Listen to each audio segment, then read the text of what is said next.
स्थानों से आए हुए साधक श्रोता बंधुओं और मातृशक्ति,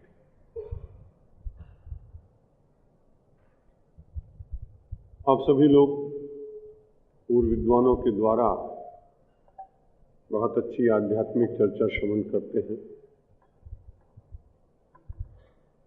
कल जहां हम सब लोग अपनी कथा को विराम दे चुके थे, वहां आपको स्मरण होगा एक बहुत विचित्र सा कार्य हम सब लोगों ने माता कौशल्या के द्वारा कराते हुए देखा।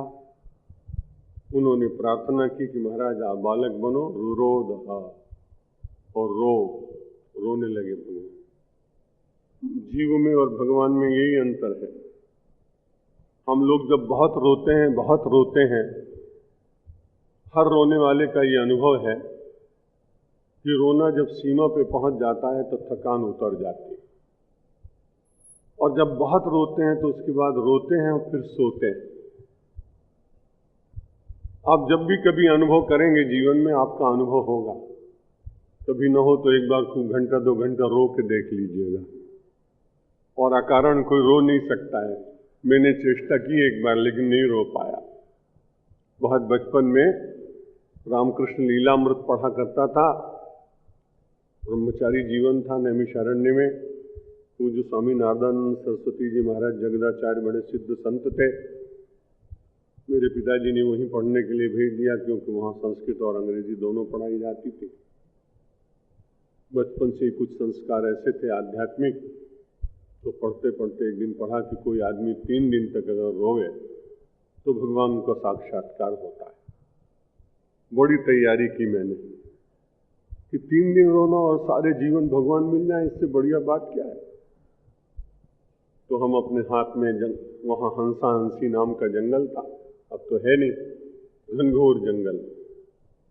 मैंने निश्चय किया कि 2-3 दिन लघु कौमुदी, मध्य कौमुदी, सिद्धांत कौमुदी पढ़ते थे। बाद में पूछ लेंगे क्या पढ़ाया गुरुजी ने, सूत्र हैं याद कर लेंगे, पक्किकाएँ हैं रट लेंगे, कोई ऐसी खास बात नहीं। लेकिन जब मन में विचार जागा है तो चलना चाहिए।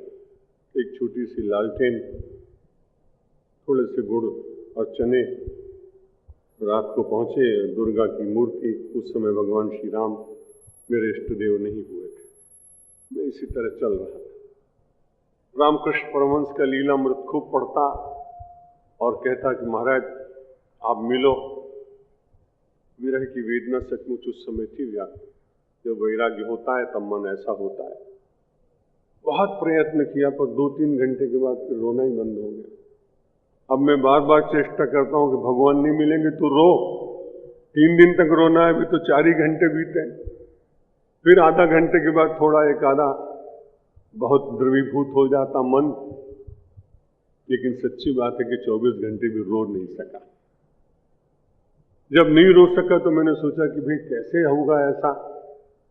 जब रामकृष्ण परमहंस ने लिखा है तो भाई 4 दिन तक नहीं, 3 दिन तक रोवे तो भगवान मिले, पर 1 दिन रोया हूं तो उसका तो कुछ फल मिलना चाहिए। मनुष्य बड़ा स्वार्थी होता है। और बाल मन, किशोर मन, युवक मन, मेरी तो बड़ी निष्ठा संतों के वाक्य में। मुझे लगा कि जरूर कुछ न कुछ घटेगा। और मैंने अनाज, गुड़ और चने बिल्कुल नहीं लिए। मैंने कहा रो नहीं सका, ये तो मेरी अपने वश की बात नहीं है। माता ही नहीं, रुलाई नहीं आ रही। या तो कोई आके 2-4 थप्पड़ लगा देता उस समय, तो फिर रोना शुरू हो जाता। तो वहां तो जंगल। मैंने सोचा एक बात तो है, उसमें लिखा है कि अन्न जल का परित्याग करके यदि कोई व्यक्ति 3 दिन तक रुदन करे तो निश्चित रूप से भगवान का दर्शन हो।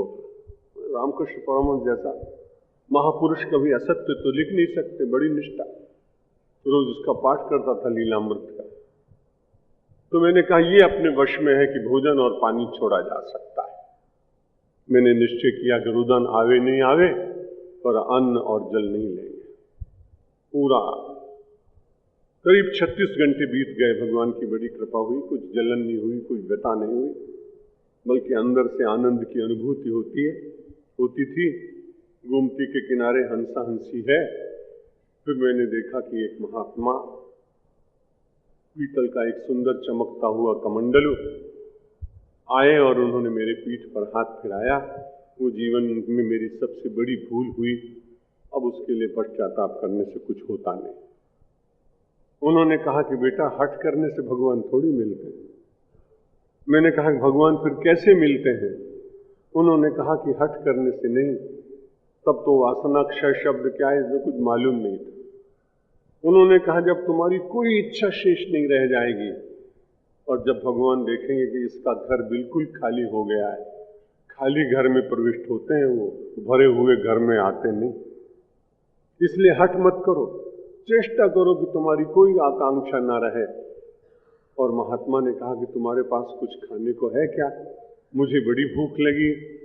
मैंने कहा महाराज मैं तो गरीब आदमी, मेरे पास तो चना और गुड़ है, आप ग्रहण कर लो। मैं लाया था अपने लिए, लेकिन ये क्या बात है, कोई संत की सेवा हो जाए इससे बड़ा अच्छा क्या है। उन्होंने मुझसे चना और गुड़ ले लिया। कहने लगे बेटा मैं भी तुम्हारे लिए लाया हूं।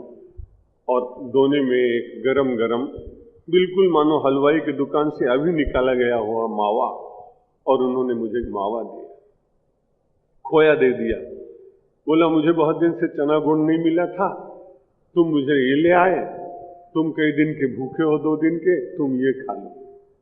मैंने उसे जैसे ग्रहण किया, अद्भुत स्वाद। मन ने कहा बाद में कि शायद भगवान ही हो, संत के रूप में आए हो। मैं उनके पीछे पीछे दौड़ा, लेकिन मिल नहीं पाए। वो भूल थी कि उस समय में भगवान के चरण पकड़ लेता।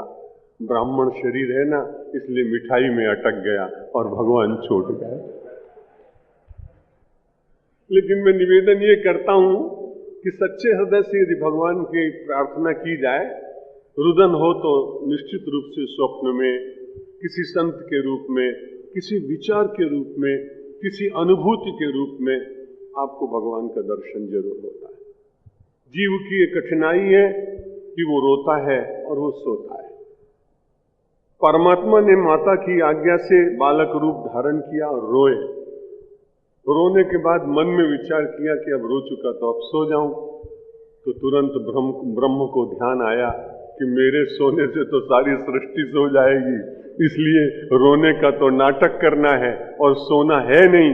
परमात्मा कभी सोता नहीं, यही उसकी सबसे बड़ी विशेषता।